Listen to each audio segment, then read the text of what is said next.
everyone. I'm Barbara Ham Lee. Ooh, girl, he is light-skinned with curly hair and so fine. She's so pretty for a dark-skinned girl.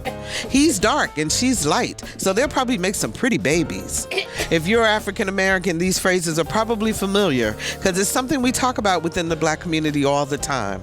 It's called colorism, the thought that the lighter one's skin, the better off you are, the more acceptable you are in society. It's a taboo topic to discuss outside the community, which is exactly why we will tackle it on today's Another View Roundtable. Real talk and real healing. Up next on Another View. Stay tuned.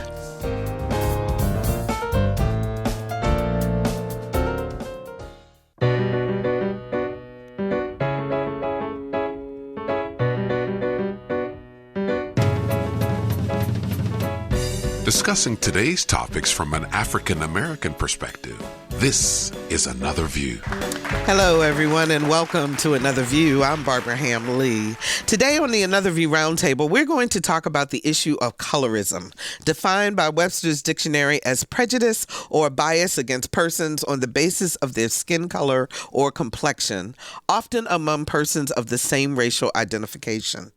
Colorism is not unique to the African American community, but it is hurtful and divisive, and we're going to have some real talk today about how to change this mindset. Let's meet our roundtable pundits. Dr. Cassandra Newby-Alexander is the Dean of the College of Liberal Arts at Norfolk State University and our go-to person on all things historical. Welcome, Cassandra. Thank you so much, Barbara. William Russ Brown is a real estate professional who is a true Another View fan. Thank you so much, William. Russ, how you doing? I'm doing all right. How you doing today? Okay, Russ said if you didn't call him Russ on the air, nobody would know who he is. So then we make sure we get the name right. Carol Pretlow is a political science professor, also with Norfolk State University. How you doing, Carol? Hi, wonderful, Barbara. Good. And Allison Moore is a comedian and brings the millennial perspective to our conversation. Hey, Allison. Hello. And congratulations, Allison's back in her home. Yes, I am back after in. fire and everything's back together. Congratulations. Yes. Listen, I'm excited. I can't wait. We're gonna have we're not gonna have a housewarming. We're gonna have a house cooling. We're gonna cook out. Because my teenager was cooking French fries, accidentally burned the house down. Oh, okay. So we cooking out. So we cooking out from now on. Grill. So this issue of colorism, before we get into our discussion, I want to play a clip from the show Blackish. Blackish is an ABC sitcom, and they tackled this issue a little while ago. Let's take a listen to Anthony Anderson as he discusses what colorism is. Black people come in many shades, from Mariah Carey to Wesley Snipes.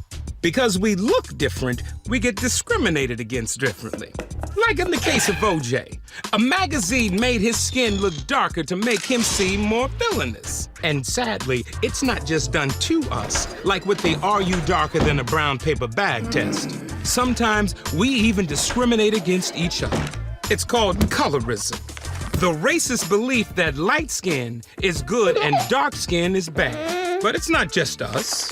People are color-struck all around the world. In Asian communities, some people use umbrellas and visors to avoid the sun.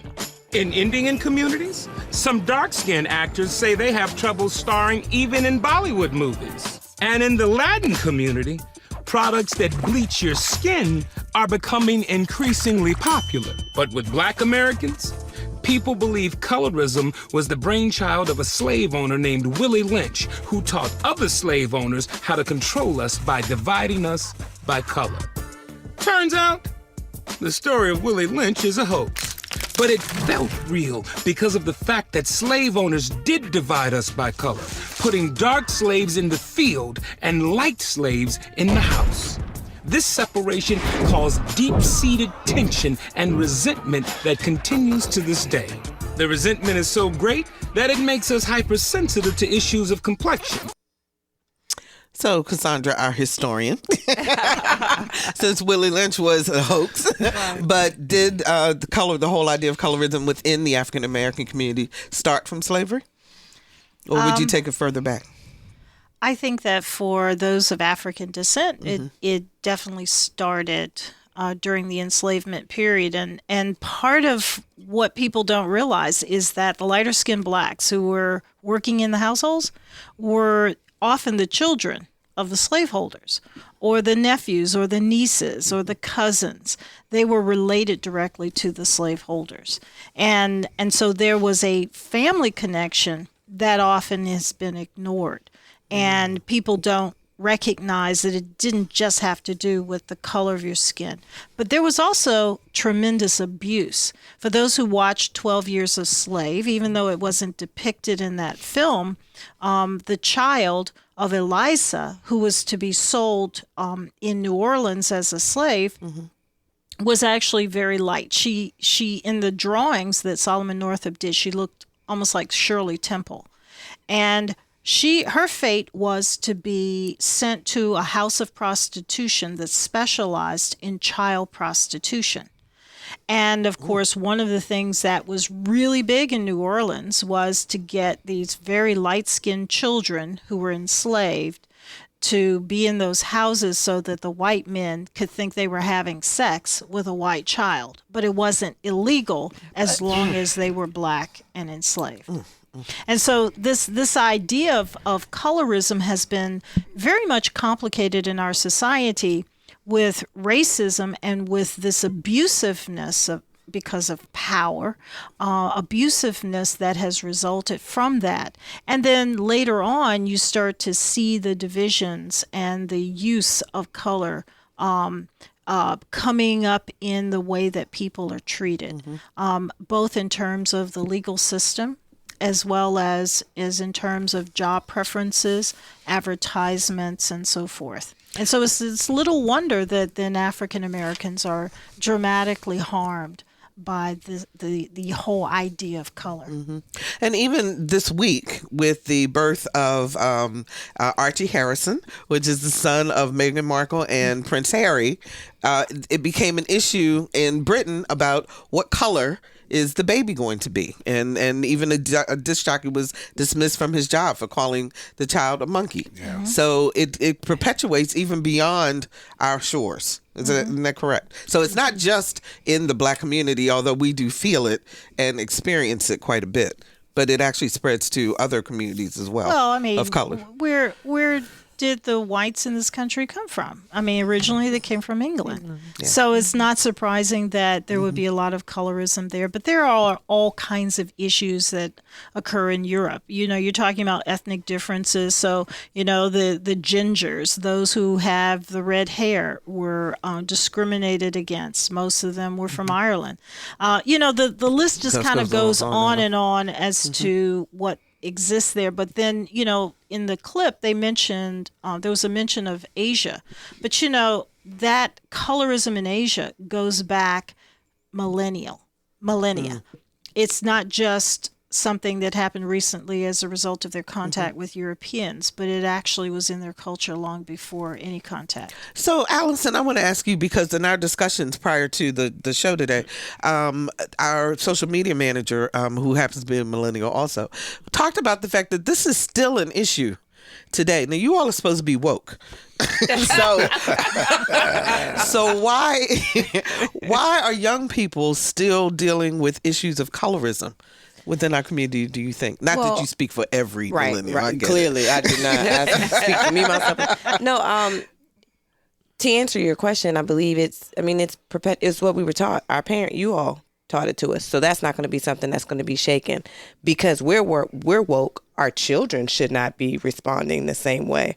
But my parents, that generation, was absolutely perpetuating this whole colorism thing. So it's clear to me why 20-year-olds and 30-year-olds are still trying to figure out, well, okay, where do I stand on this issue? So, however, I can also see, like, when I was a little girl, there were no dark-skinned women that looked like me in media, in the videos, etc. Now, there are a lot of, like Lupita, a lot of darker-skinned women who also, there's not another exotic feature that's like, okay, that's why she's famous, you know? Like, maybe the skin is very dark, but then the hair is very long and curly. Like, well, we can excuse her because, you know, she got pretty hair. Or she has this, you know, very European noses or whatever. Now it's what we call, like, my friends and I will laugh like, oh, she looked like she went to high school with me. And it's a lot more people in the forefront that look like someone that can be related to me. I think I answered about 7 questions that I was not asked. And then the question that I was asked might still be on the table. So let's try that again. Well, you know, actually, I want to play a clip of a bunch of younger women who are sitting around. This was done by The Guardian, and they were having a conversation about colorism. Let's take a listen. There's this picture of a couple of rappers. It was like Jay-Z, Diddy, Swiss Beats, somebody else at a table, and they were like talking about like what excellence looks like, and all of their women. You had Beyonce, Alicia Keys, Cassie, all very light skinned. So clearly there's an association with being high class and looking a certain way. Putting my hair in a messy bun and putting on sweats and going outside, I couldn't do that, because if I do that as a darker skinned woman with my hair nappy and like, then somebody might think I was homeless. The lighter you are and the more polished you look is definitely associated with you know, more money. My 2 best friends are much lighter than me, right? So I have been standing next to my friends and people have literally not said hello to me because they are not seeing me. People literally ignore dark-skinned women, particularly fat dark-skinned women, particularly fat dark-skinned women that don't have no hair. Me, you know what I'm saying? Like, I'm not gonna not tell you my mother is white, but I'm not white. I am not half white. I am a black woman. I don't like that we're separated by skin tones when I could have had 2 black parents and been the skin tone. My first memory of race, I would say, has been about colorism, which I think is interesting. I was at a park and I was playing with these kids, and then the older sister came over and she was like, "No, don't play with her because she's brown." The color spectrum is something that we have to deal with if we want to move forward at all as a people. You have to understand that we didn't originally create this. We didn't create this kind of intense relations with each other. It was brought upon us. This was something that was structured to be able to divide and conquer. You hear the hurt in some of those comments, from dark-skinned women as well as light-skinned women. And I wonder from the panel, have you all ever experienced colorism? William, as a man, have you experienced it? Oh, absolutely. First, let me disclose that what I say can and will be held against me. I grew up in a household. My family has a spectrum from light all the way to dark, so I never really paid attention to it. But what I did notice in high school was the fact that when I looked at a light-skinned woman that was slim, that was the epitome of beauty, and the darker-skinned woman had a nicer feel to her, and that was how we categorized it. So whenever we saw a light-skinned girl and a dark-skinned girl, we always seemed to say something to the light-skinned girl first. I talked to everybody, so it really didn't make a difference. But that's the essence of the colorism. Because I even asked my mother, "Are you white?" She was that light. She was that light. So yeah, it's still out there. It wasn't until I got older that I realized how senseless that is. Because it's not the color of your skin that makes you a person. It's who you are. And I don't think our society has fully embraced that yet. I think it's an opportunity, which is why on the Blackish show, when I watched it, I was laughing, but it was hurting because it was true. Yes, it was true. What about you, Carol? Have you ever experienced? Well, I'm older than everybody here, so I didn't grow up thinking about color so much because in my family there was a spectrum, but it was a hair thing. Oh, she doesn't have good hair like her mother. And I was like, what's good hair? It all covers your head. So my parents had to explain it to me. And even then I was, this is stupid. Well, I mean, and I'm curious because you have greenish, you have hazel colored eyes, and some people would consider you more on the lighter skin spectrum. Do you think that gave you an advantage over your darker relatives? Because the whole color thing, my parents didn't encourage me to think about it. In fact, I think I told you when I was in the first grade, I came home and I was like, who are colored people? And I was like, there are none in my class. And my dad said, okay, calm down. There are. And I said, no, I have a crayon box with colors, and there's yellow, blue, green. And where are those green and blue people? Because I don't see them. So you really didn't. I was clueless. And then when they did explain, I was like, y'all are crazy. Wow. What about you, Cassandra? Of course I did. You want to give us an example? I think the first time I had someone say something to me was when I was called a white yellow cracker by one of my schoolmates. And this was a young black kid who was a half a shade darker than me, calling me that. So clearly he had heard that from someone and thought that was a great way to insult someone. And I came home fussing about that. But because of my mouth, I have not been in the favored category because, there are a series of stereotypes that come with that. Mm-hmm. You have to have long hair, which I don't. You have to have lighter skin, preferably have lighter colored eyes, but also be passive and submissive. These are all the stereotypic qualities of the ideal woman, which i.e. is white woman. Mm-hmm. And if you don't have all of those qualities, then somehow you're not quite fitting into this stereotype, this ideal woman. But I've actually always chafed against people saying good hair, bad hair. In fact, I still run into that, and I never miss a beat. I always say the only bad hair is damaged hair. And so I really don't know what you're talking about. I do know what they're talking about, but I won't let them get away with that because I want them to see that the words that we use, the language, the way we construct our ideas in language, that it carries so much meaning and it's very, very hurtful. I know that my younger brother who grew up with blonde hair and blue eyes, really, really had a lot of people come at him questioning his blackness. And so he kind of steeled himself from that. That's probably why he shaves his hair as close as possible because it was curly hair, and and women were very attracted to that, and he resented the attraction based just on those that, items, and not on who he is. Absolutely. And in my family, because we have tended more to be light, it never ever dawned on me to question whether or not someone was African American.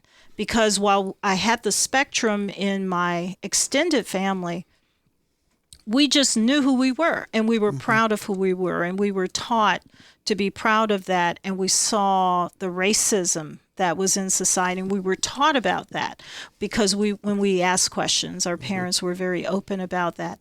And so I didn't grow up with this notion that darker skinned people were negative or, a certain way. In fact, in some of the lighter skinned people in my family tended to be more attracted to darker skinned people and marry them. And so that sense of colorism just did not infiltrate in there. Yes. Allison, I want to come to you. Let me throw out the numbers though for our listeners: 440-2665 or 1-800-940-2240. If you faced colorism, if you have an experience, give us a call. We'd love to hear from you. 440-2665 or 1-800-940-2240. When was the first time you experienced colorism, Allison? Any? Yeah. When's the first time you had not? That's probably a shorter list. Wow, really? Oh yeah, being dark-skinned woman, and I think as I'm getting older, I'm adding to living in Virginia, growing up here, because some other experiences that I've met from women that are dark-skinned that are in like New Jersey, and they didn't. Some of the things that even in my compliments, they've had to unpack and help me to see you don't got to think like that. Explain a little bit more. So, the whole you're pretty to be dark skinned is definitely something that I would hear. And in my okay, chocolate, I see you with your chocolate baby. Okay. I thought that I was complimenting them. Like, surely you have low self-esteem too, because you're dark skinned, right? And they're like, girl, this is a win for me. So then I started to see, every region, or I guess every area, doesn't feel the same way about dark skin. Even recently, when I go on social media and I post, I'll use like the I call them emoticons. My kids like that. Is so the emojis. That's the right way to say it. And I'll use on the iPhone. It's like the color spectrum, and I always use the darkest one. Me it's my too. little girl. I always you do too. Anyway, but I use it's the darkest one. Excuse me, and I'll use her. And one of my friends said to me, "Girl, you don't have to use that one. You're not that color." So I had to help her walk through.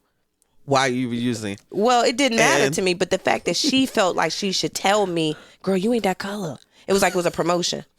You know what I mean? It was like, girl, that ain't you. You could use a shade down, girl. Like, you don't gotta put that on yourself.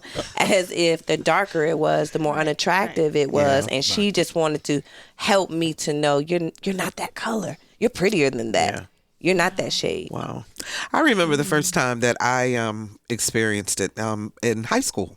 And my best friend, who happened to be light-skinned and had freckles, was invited to join Jack and Jill. And I wasn't.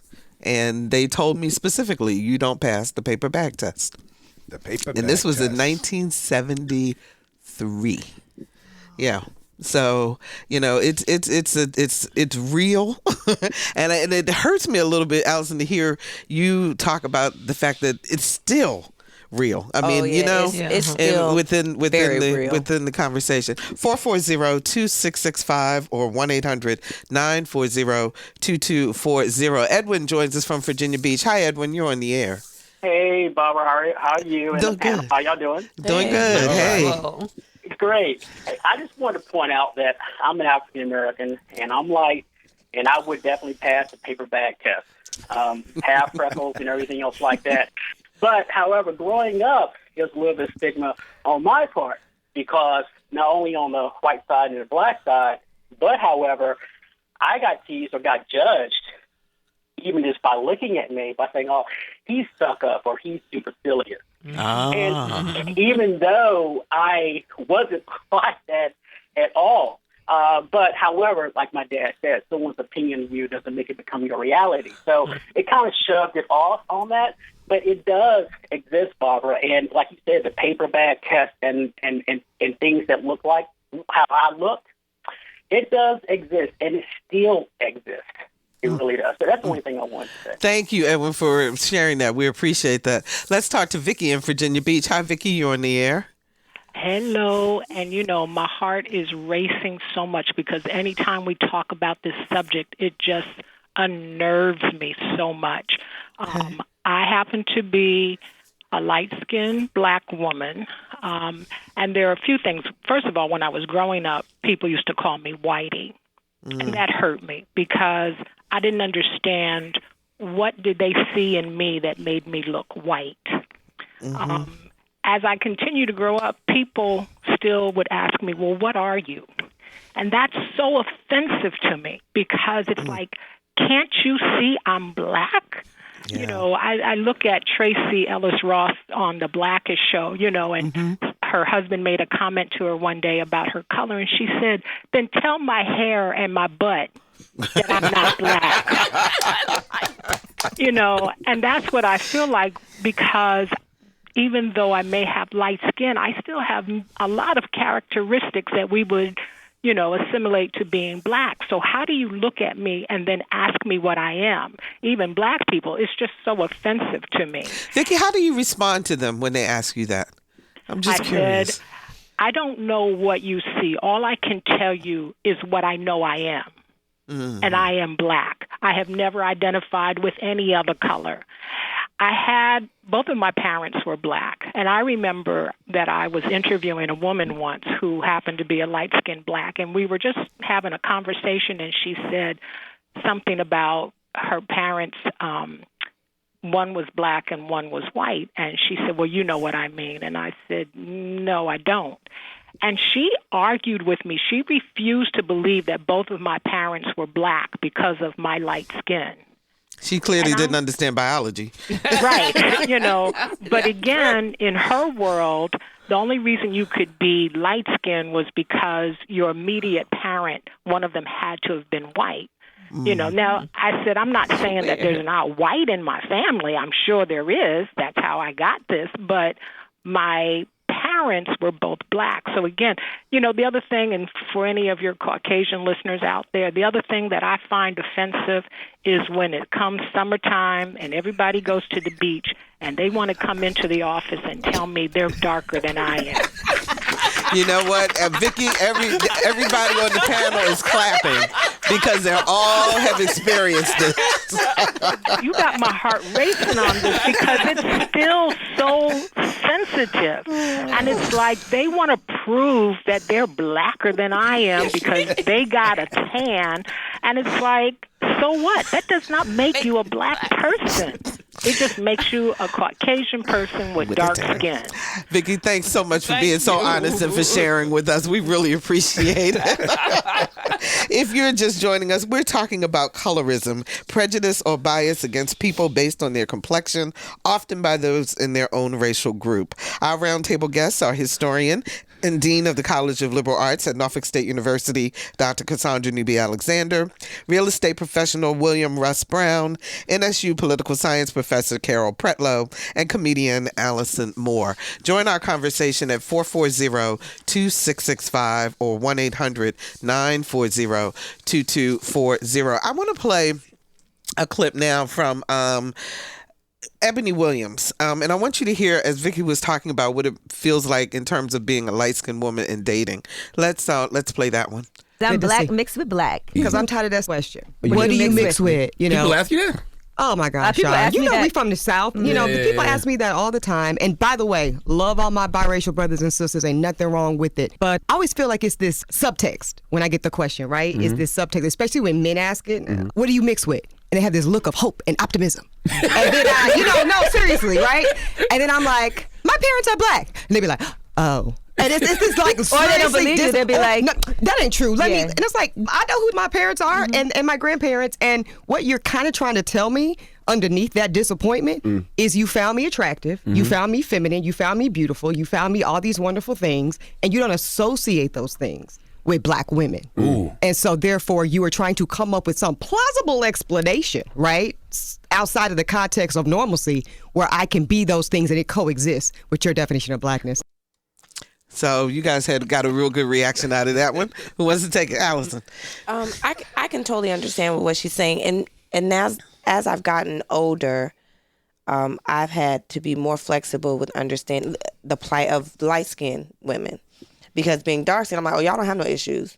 Even when we would tease, if someone would say, oh, you blacky, Allison, I'm like, oh, well, you white. You still would say, dark-skinned people, not all, but myself, would still think teasing you getting teased as being light-skinned shouldn't even hurt.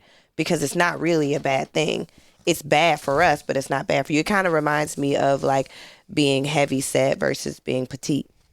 Mm-hmm. You can joke on, like, you can have heavy-set women like Monique or whatever. She can go in on skinny women, whole set on skinny women. And if I were to get on stage and talk about fat women, I would be crucified. Right. So it's the same. It was one of those scenarios. But as I've gotten older, I've realized that, I feel like that light-skinned people have been robbed from their challenges with being light-skinned too, at least from the black community. Like, oh, no, shut up. Y'all don't got no issues. You all right. You just deal with it. Speaking to that very point, Oprah did a masterclass on colorism, and I want to play a quick clip from them. And this is the light-skinned woman's perspective. As a light-skinned African-American woman, I can tell you, yes, I have darker family members. I see what they face and what they deal with.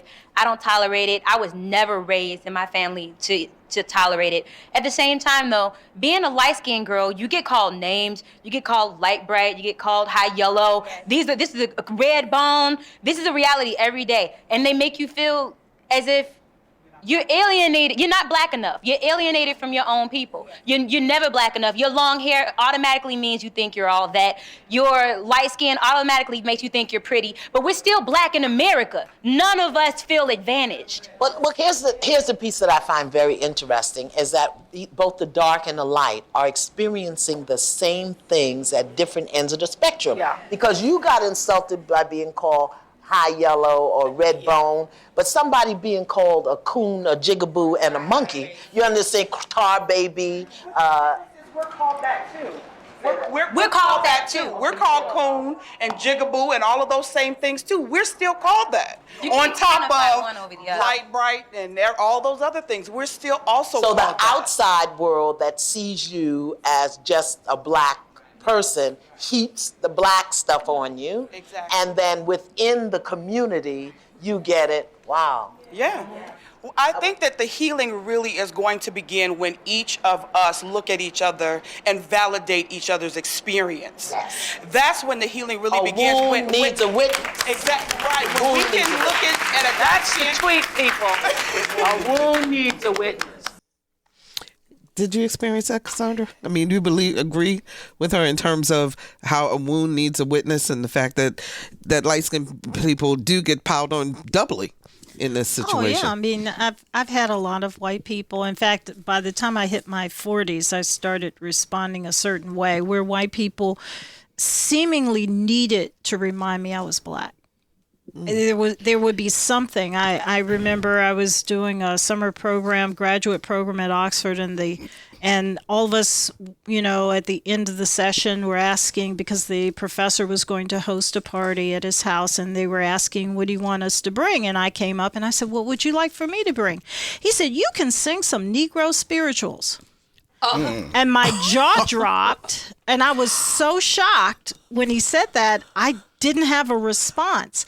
But as I walked away, each step I got angrier and angrier, and I finally went back after I complained to the president of Oxford.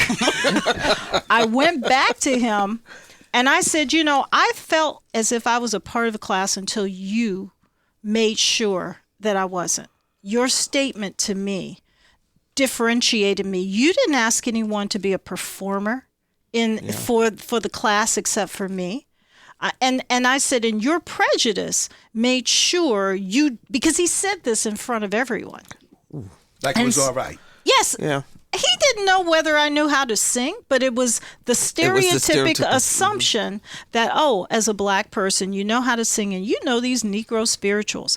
And so there was a lot that I unpacked, and he looked scared as a rabbit about to be devoured because I don't think he had ever been confronted with his racism or had actually thought how racist he really was, because everyone considered him the most liberal professor on that campus. Wow. And I said, you all are in real serious trouble if he's the most liberal professor. And so that sort of mentality that I've encountered over the years from whites who are so afraid that a lighter skinned black person will forget that they're black and somehow become a secret agent and join the white people and infiltrate that world. And that's foolishness. But I've experienced that, as well as, the colorism and all of that. And so I think that the first step is for people to begin to understand who you really are. And let us really get a grasp of what our society is all about and what we're doing. And if you have these ideas about color, you have these ideas about whether or not somebody's mixed with whatever, the reality is if your family has been in this country for at least 100 years, you are mixed. Let's just put that baby to rest. It takes so few chromosomes to change the color of your skin. And yet we're fixated on those few chromosomes. Let us focus on who we are. Let us focus on what we have in common. And if we stop allowing all the distractions to hit us and all of the marketing that really comes from white society, and we start owning ourselves and owning who we are, then I think we can come out of this foolishness. Yes, because when I walk on campus of Norfolk State and the majority of young girls there are wearing someone else, well, they claim it's their hair because they bought it. But, they're wearing wigs on their heads, and wigs that are very long and very straight. It tells me that there's a certain degree of a lack of pride in what they have, what God gave them, and accepting that and embracing that and using that to their best ability instead of looking across the fence at what someone else has. And someone else is saying, Can I expound on that? Go ahead, Russ. Yeah. Sometimes I think that white folks, the lighter your skin is, the more comfortable they are. When I put on a suit and I have my tie, I'm one of them, so to speak. Not one of them, but in their circle. But when I wear comfortable clothes and I don't have that suit and look, then all of a sudden they don't recognize me as they normally do when I dress a certain way.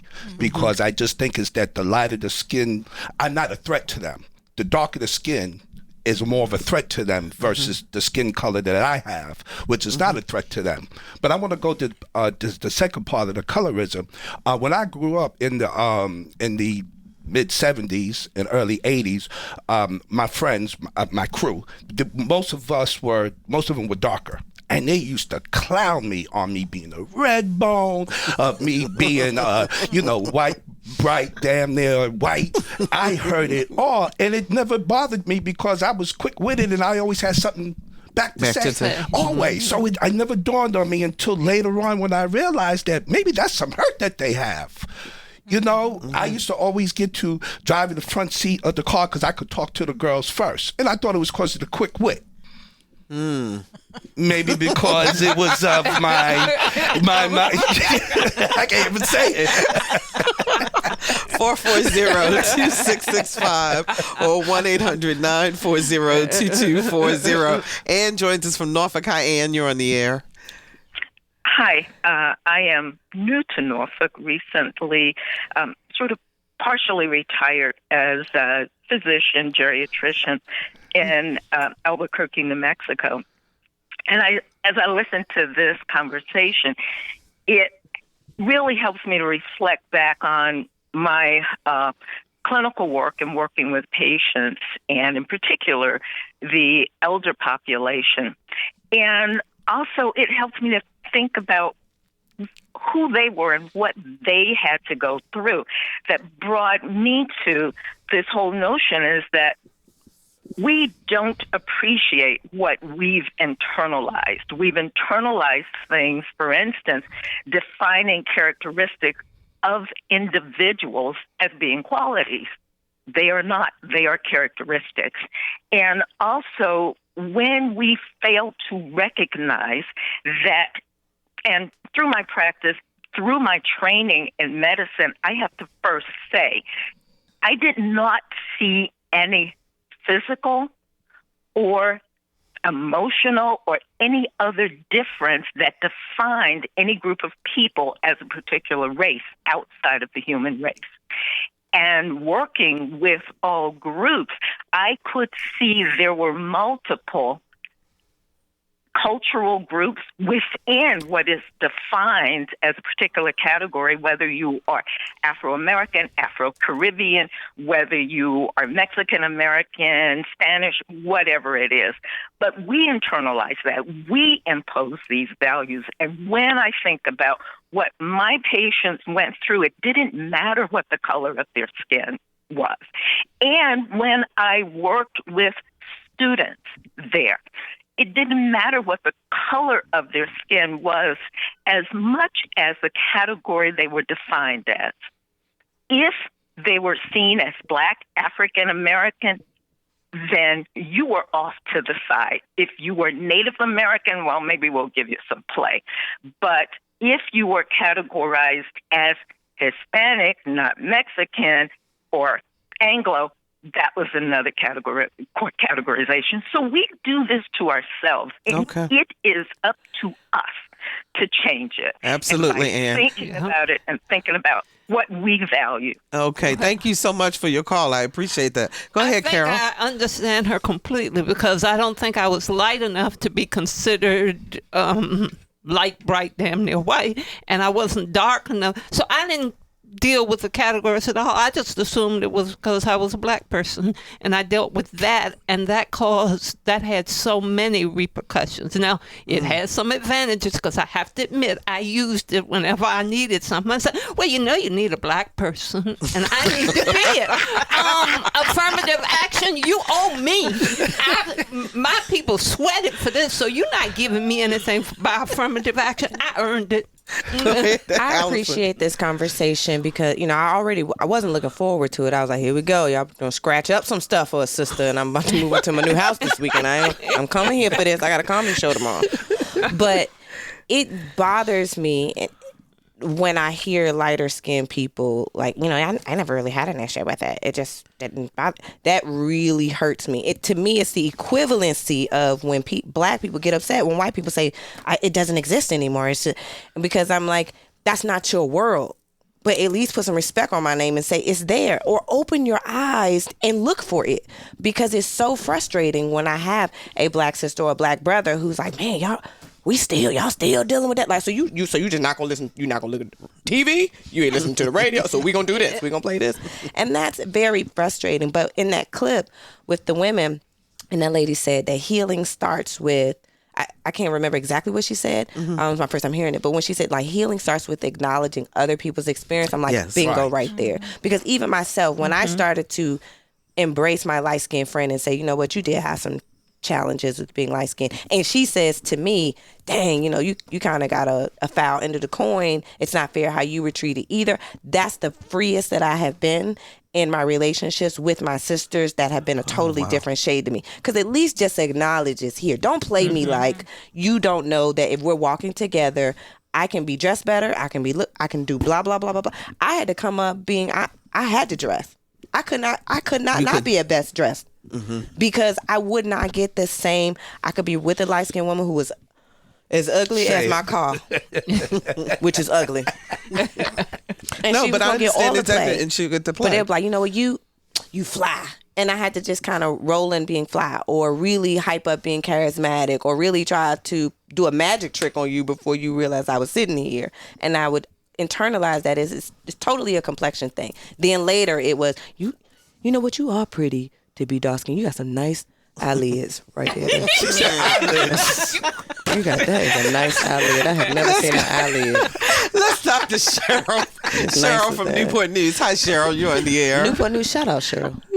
Yes. How are you doing? How are you all doing Hi. today? It's a very interesting conversation. Thank you. And I want to say, as an African American woman, I've had friends on both sides of the spectrum, black, white, light, dark. And recently I noticed, there are quite a few white people in my world that say, you all age. I mean, we age so much faster than you all, and I wonder why. Why do we age? And I'm like, people don't realize what melanin is. It's like we have forgotten actually what dark skin does and what it's for.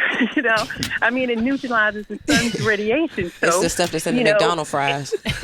Right. We don't, we have that protection because we're sun people. And so I think we have really forgotten exactly what our skin is and what it does. And I think we really need to start letting young people and young girls and boys know that you have this dark skin for a reason, and it's not just, it's really a gift from the sun. It's a gift from the universe that you have that, we have that protection. And so, so that's, and I think that's where a lot of the education comes, will start with just telling the truth about what your skin does, because the whole, I guess, greatest story that's been told is that to not have melanin is more superior when it comes to, the sun and the universe and all that, which is not. Sure, said Okay, Cheryl. Thanks so much, Cheryl, for the call. I appreciate that. But, she brings up a point that melanin is a part of our skin tone. That's what makes it happen. Jackie joins us from Norfolk. Hi, Jackie. You're on the air. Hi, and I just wanted to thank all of you for such truthful, straightforward conversation that's needed. I'm a senior citizen, and I expect this from my generation. But when I heard Dr. Cassandra Newby speak about the young ladies who are college age, it saddens me because, again, I expect it from my generation. But it saddens me that we have not moved forward to accept our beauty as it is. But But I want to tell you, I just left my exercise class, and I was listening to you all on the radio, and I was going to lunch, and I said, this is far more important. So I parked my car. Come on, Aunt Jackie. No, that's right, Aunt Jackie. That's what I'm saying. You going to get fired from your job, but you're going to be on the phone with us. Listen. And I said, you know what? I'm going to internalize this conversation and listen to this conversation because it begins with me. I need to start talking to my seniors, to the sisters. Yeah. Because it's disheartening to see our 19-year-old college-age young women who are being educated and have to go forward in this society and be self-confident. And if you're not self-confident, confident with your physical self, how are you going to be successful? Yeah. So I just want to thank you guys. Just thank you so much for this conversation. Jackie, thank you so much for your call. And just so you know, in case you happen to be going to lunch again, if you do miss it live, you can always go to anotherviewradio.org and download our podcast, okay? Okay, but I like it fresh, Bob. I got you. She's saying that, she like her chicken hot, too. She wants her chicken hot, absolutely. Thank you so much for that call, Jackie. You know, I want to read something to you guys. So Shaka Verdante, who is on NPR, and he is he wrote a book called The Hidden Brain: How Our Unconscious Minds Elect Presidents, Control Markets, Wage Wars, and Save Our Lives. Now, his research on colorism found that there is displays a bias towards light skin. He told the New York Times in 2010 now, dozens of research studies have shown that skin tone and other racial features play a powerful role in who gets ahead and who does not. These factors regularly determine who gets hired, who gets convicted, and who gets elected. And then in 2006, University of Georgia study found that employers of any race prefer light-skinned black men to dark-skinned black men, regardless of their qualifications. Yes. That's what you were talking about, Russ. Sociologist Margaret Hunter wrote in her book, Race, Gender, and Politics of Skin Tone, that Mexican Americans with light skin, quote, earn more money, complete more years of education, live in more integrated neighborhoods, and have better mental health than do darker-skinned Mexican Americans. And in 2013, researchers Lance Hannon, Robert DeFina, and Sarah Brunch found that black female students with dark skin were 3 times more likely to be suspended at school than their light-skinned African American counterparts. Facts. So there are some very real social implications to our complexion. You know, in fact, I was looking at this study that was done Cornell it was published by Cornell Law Library, and this was a 2006 study that showed that if a white person was murdered and a black person was accused of that they were 10 times more likely to convict and sentence to death a black person who was darker than even a lighter-skinned black person. And for the most part, the primary people on death row are darker-skinned black people. Yes. And that continues to be the case. So, you know, just from 2006, they did that study, but they've been going back and seeing that it continues to exist. Well, this one, a Villanova University study of more than 12,000 African-American women imprisoned in North Carolina, found that lighter-skinned black women received shorter sentences than their darker-skinned counterparts. And research out of California found that darker-skinned black defendants were twice as likely as lighter-skinned black defendants to get the death penalty. Same thing you were talking about for crimes involving white victims. Go ahead. So with the colorism issue, I see it like coming from 2 ends. You know, it comes from whites. And then it comes from within, and I had just gotten to the point where I can't even wrap my brain around it coming from the white people. I'm only focused on the family. Me too. And I do see hope and I do see change. I have a high school boy and I also have a middle school girl, and I had to pick her up at school because of the school that she goes to. And all those girls out there got froze, they got braids, they got beady beads. They have things that we could not have, which is what I was saying earlier with I'm surprised that it's still going with this generation that's so woke. I feel like that my generation is really doing a good job with telling their kids, we not putting no perm in your hair. My friends, if any of my friends start putting perms in their daughter's hair, we gonna clown each other. Like, why would you put a perm in her hair? But as soon as I came out, I was like, I think 6 or 7 weeks. Yeah. My mama was still in the house, and she sent me. She did that. She couldn't come out the house. You couldn't come out the house. But she sent me to go get a perm. I mean, that's just, and it was, we associated that with you got to get this straight hair because your skin is too dark to have any kinks. And it's like, oh, you look cute today because your hair is straight. Now you got a fresh perm, girl, you look cute. And so that kind of comes from, I really think that there is some level of accountability that needs to happen with the baby boomers. Listen, y'all, I need y'all to come to my show tomorrow, but I am going to blast you right now, okay? Right now, I feel like that. I hear 50-year-olds and 60-year-olds like, y'all got to love yourself. But you got to be honest about how, when we were coming up, my grandmother would tell me, y'all been outside all day. I can see you, girl. You don't need to go outside tomorrow. And I'm like, oh, you would see the little tans because I got darker. And it wasn't because she didn't love me. It wasn't because she didn't. She was trying to protect me from the stuff that she heard. Right. And so there is a level of where I see, for me, it's frustrating. I see the disconnect. Like, oh, so y'all just not going to be accountable to how, goodness well, you treating your own grandkids with knowing there's some favoritism or realizing there's some color differentials here, some preference here, and then saying, y'all got to do better. How y'all just be talking about each other. Well, we got it from you. Okay. I think we're in a transitional period. Typically, historians and sociologists say it takes about 20 years to get into a new century. And so we're about into the 21st century. And many of the students that we have in college are still millennials, but those Gen Zs are very different. They are a whole Those the younger ones, right? Yes. Yeah. They do not think the same way because they are brought up with a cell phone. Yeah. They are brought up with a stimulation of their brain that is very, very different from anyone else. And so the issue really is that we're in this transitional period. I'm a baby boomer, and I know that you have to understand baby boomers are in between this period of segregation and integration or tokenism. And really that transition means that you carry all that old stuff with you because that's how you were brought up. But then there's a new kind of world that's there. And so it will take another 50 years before we're really moving that needle in a significantly different direction. We are making progress. And speaking of progress, we got 1 minute left. Tell us about your show tomorrow night. Oh, yay! Tomorrow, the Your Mama Mother's Day Comedy Show, Saturday, May 11th at 7 p.m. VIP is sold out. Y'all should not be sleeping on me. And it's in Newport News. Go to More Laughing, MOORE laughing.com.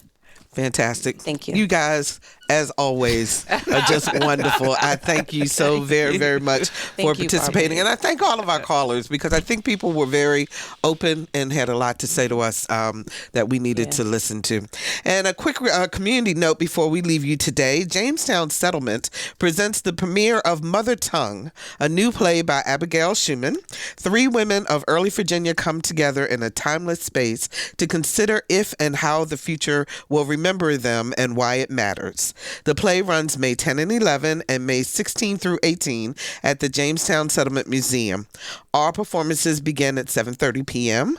This program is a part of the Tenacity Women in Jamestown and the Early Virginia exhibit at the museum. Tickets are available at historyisfun.org. Hey, want to know what's coming up on Another View? Sign up for our eView newsletter, a once-a-week reminder of upcoming programs. Visit anotherviewradio.org to register, and don't forget to like us on Facebook, and I'm on Twitter at Barbara Ham Lee. Next week on Another View, are we in the midst of a constitutional crisis in this country? Dr. Eric Claville shares his thoughts with his Claville Report. Our theme music was composed and performed by Jay Sennett. Lisa Godley is our show producer. Todd Washburn is our audio engineer, and Jimmy Cooper answered our phones. I'm Barbara Ham Lee. Happy Mother's Day to all the moms out there, and thank you so very, very much for listening to Another View.